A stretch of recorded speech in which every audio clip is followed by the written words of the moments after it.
Hi மக்களே, எல்லோரும் எப்படி இருக்கீங்க? நல்லா இருக்கீங்களா? இந்த வீடியோ வந்து என் பிறந்த நாள் அன்றைக்கி எடுத்த வீடியோ இப்போ தான் போஸ்ட் பண்ணுறேன். ஏதோ எனக்கு தெரிஞ்ச மாதிரி நான் எடிட் பண்ணியிருக்கேன். ஏதாச்சும் மிஸ்டேக் இருந்தால் எனக்கு கமெண்டில் சொல்லுங்கள். நான் என்னோடய பிறந்தநாளுக்குள்ள ட்ரெஸ் எல்லாம் எடுக்கலைங்க. வீட்டில் இருந்த ட்ரெஸ்ஸையே நான் வந்து போட்டுட்டேன். நான், பாப்பா, தம்பி 3 பேர் காலையிலேயே ரெடி ஆகிட்டு வீட்டு பக்கத்தால் வந்து கோவில் இருக்கு, அங்கே போய் சாமி கும்பிட்டு வந்துட்டோம். என் பையன் பாருங்கள், எனக்காக எவ்வளோ அழகாக சாமி கும்பிட்றான்னு சொல்லிட்டு. என் பிறந்தநாள் அன்றைக்கி நான் ஸ்வீட் சாப்பிடாது இருக்கவே மாட்டேன். எனக்கு பாயாசம்னா ரொம்ப ரொம்ப பிடிக்கும். இன்ஸ்டன்ட்ஸ் பாயாசம் மிக்ஸ் மட்டும்தான் வாங்கிட்டு வந்து செஞ்சுருந்தேன். நான், பாப்பா, தம்பி எல்லாருமே சாப்பிட்டோம். எனக்கு நிறையா பேர் வந்து பிறந்தநாள் வாழ்த்து சொல்லியிருந்தீங்க. எல்லாத்துக்குமே ரொம்ப ரொம்ப நன்றிங்க. எனக்கு பிறந்தநாள் வாழ்த்து சொன்ன எல்லாத்துக்குமே ரொம்ப ரொம்ப நன்றிங்க.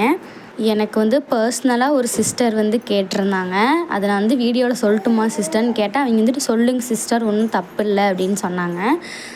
என்னன்னு கேட்டாங்கன்னா, எங்கள் சிஸ்டர் உங்கள் பர்த்டே அன்னைக்கு நீங்கள் இவ்வளோ எக்ஸ்பெக்டேஷன்லேயே இல்லை, ஆனால் நானாக இருந்தால் இப்படி இருக்க மாட்டேன், ப்ரீ பிளான்லாம் நிறையா பண்ணி வச்சுருப்பேன், எனக்கு முன்னாடியே ஹஸ்பண்ட்கிட்ட சொல்லிடுவேன், எனக்கு இப்போ பர்த்டே வருது, இந்த சர்ப்ரைஸ் எனக்கு இது வேணும் அது வேணும்னு சொல்லிட்டு, ஆனால் நீங்கள் எதுவுமே எதிர்பார்க்கல, எப்படி சிஸ்டர் இப்படி இருக்கீங்க, ஆனால் என்னால் இப்படி இருக்க முடியல அப்படின்னாங்க.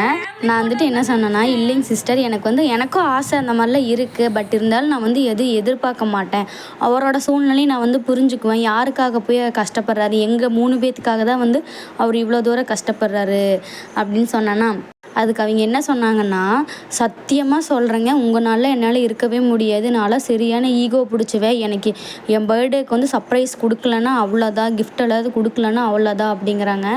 நான் வந்துட்டு சொன்னேன், ஈகோ இருந்தால் சத்தியமாக வாழ்க்கை கொண்டு வர முடியாதுங்க, யாராச்சும் ஒருத்தர் விட்டு கொடுத்து போங்க, தப்பே இல்லை விட்டு கொடுத்து போகிறதில்ல அப்படின்னு நான் சொன்னதுக்கு, உங்களாட்டில் என்னால் இருக்க முடியாது சிஸ்டர் அவங்க வெளிப்படையாகவே சொல்லிட்டாங்க. நான் நினச்சி கூட பார்க்கல, என் பர்த்டேக்கு வந்து ஃப்ரேம் போட்டு மெட்டியெல்லாம் வாங்கி கொடுத்துருந்தாரு. நான் வீடியோலேயே சொல்லியிருப்பேன். ரொம்ப ரொம்ப சந்தோஷமாக இருந்தேன். நான் ஃபஸ்ட்டு வந்து ஃபேமிலி ஃபோட்டோ அப்படின்னு தான் நினச்சேன். ஆனால் என் ஃபோட்டோ வந்து சோலோவாக போட்டு கொடுத்துருக்காங்கன்னு சொல்லிட்டு நான் நினச்சி கூட பார்க்கல. அதுக்கு முன்னாடியே தம்பி ஃபோட்டோ, பாப்பா ஃபோட்டோ ஃப்ரேம் போட்டு வந்திருந்தாங்க. அப்போ தான் இந்த ஃபோட்டோ ஃப்ரேம் போட்டு வந்து வச்சுருக்காங்க. ஆனால் அது எனக்கு தெரியலை, ரெண்டுமே ஒட்டுக்காக தான் போட்டிருப்பாங்க போல். அப்புறம் என்னோடய பர்த்டேக்கு வந்து ட்ரீட் இல்லாமையா, அதனால் பிரியாணி தான் பண்ணியிருந்தோம். எல்லோரும் வாங்க சேர்ந்து சாப்பிடலாம். நானும் என்னோடய சிஸ்டரும் தான் பண்ணியிருந்தோம். சிஸ்டர்னால் கொழுந்தனாரோட ஒய்ஃபு. எங்கள் அம்மாவோட தாய்மாமா பொண்ணு தான் வந்து அவங்க. சின்ன வயசுலேருந்து நாங்கள் 2 பேரும் ஒட்டுக்காக தான் வளர்ந்து ஒட்டுக்காவே தான் இருப்போம். எங்கே போனாலும் சுற்றி 2 பேருமே தான் சுற்றுவோம். எங்கே போனாலுமே நாங்கள் 2 பேரும் கதை பேசிக்கிட்டே சமைச்சிட்டு இருந்தோம். மெயின் வந்து என்னோடய தங்கச்சி தான் வந்து செஞ்சுருந்தாங்க. சூப்பராக செய்வா பிரியாணி எல்லாம்.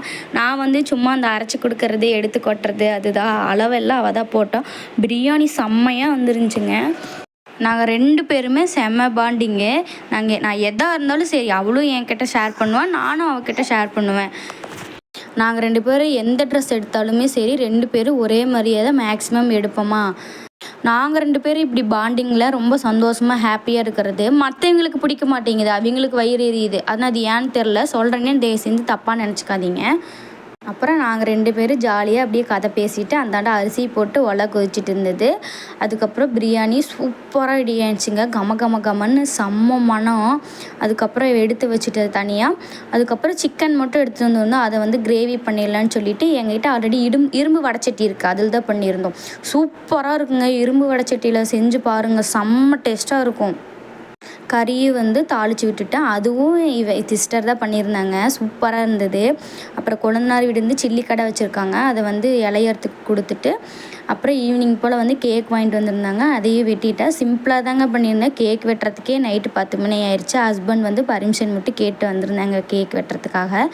எனக்கு இந்த பர்த்டே வந்து ரொம்ப எனக்கு ஸ்பெஷலுங்க. எனக்கு எதிர்பார்க்காததெல்லாம் எனக்கு இந்த பர்த்டேக்கு வந்து கிடச்சிச்சு. இது வரைக்கும் நான் கொண்டாடின என் பர்த்டே வந்து இந்த பர்த்டே வந்து எனக்கு ரொம்ப ரொம்ப ஸ்பெஷலுங்க.